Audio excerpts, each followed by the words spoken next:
कैसे हैं आप सब। उम्मीद है खैरियत से होंगे। तो आज का हमारा लेक्चर, पिछला हमारा जो लेक्चर था वो अफ़ाल के वज़न पर था। जितने अल्फाज अफ़ाल के वज़न पर आते हैं उनको हमने लिखना सीखा था।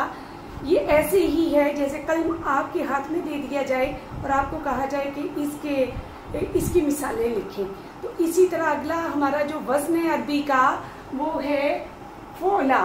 अल्फाज देखें, 1, 2, 3 और 4 अल्फाज हैं और ये अरबी का वज़न है। और जो इस वज़न पर अरबी के अल्फाज आएंगे उनकी जमा पर जो इराब लगेंगे वो यही लगेंगे। मतलब जो इस वज़न पर इतने 4 अल्फाज अरबी अल्फाज हों और 4 हरूफ पर मुश्तमिल होगा, उसके ऊपर इराब किस तरह लगेंगे, इसी तरह लगेंगे। ठीक हो गया।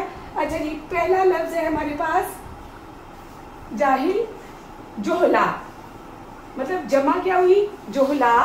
और इसके इराब चेक कर सकते हैं। जीम के ऊपर पेश है पहले लफ्ज के ऊपर, यहाँ दूसरे लफ्ज के ऊपर जबर है और तीसरे और चौथे को मिलाकर एक जबर है, तो जोहला। उसी तरह फोला, बखील, बुखला, इराब वही हैं। साले, सुलहा, खतीब, खुतबा।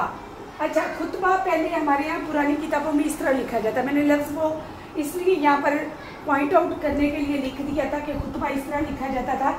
अब इस तरह लिखा जाता है तो आप लोग भी कोशिश करेंगे कि इसी तरह लिखा जाए खुतबा। फकीर, फुकरा, आलम, आलिम। और आलम में थोड़ा सा फर्क है। आलम जहान को कहते हैं, आलिम इल्म वाले को कहते हैं। और जमा उलमा।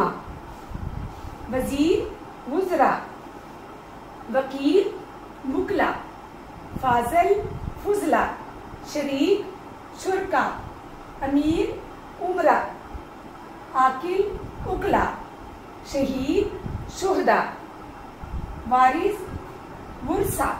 अब आप खुद गौर करें, इतने से टाइम में आपने एक तो वजन सीखा, दूसरा अरबी अल्फाज, तीसरा वजन के मुताबिक उनके इराब, तीसरा उनके तलफ़ुज़ का अंदाज। और हमने सबसे बड़ी बात कि जिन अल्फाज की हमें रूटीन में जमा नहीं आती तो उसमें हमने जमा के अल्फाज भी लिख दिए हैं।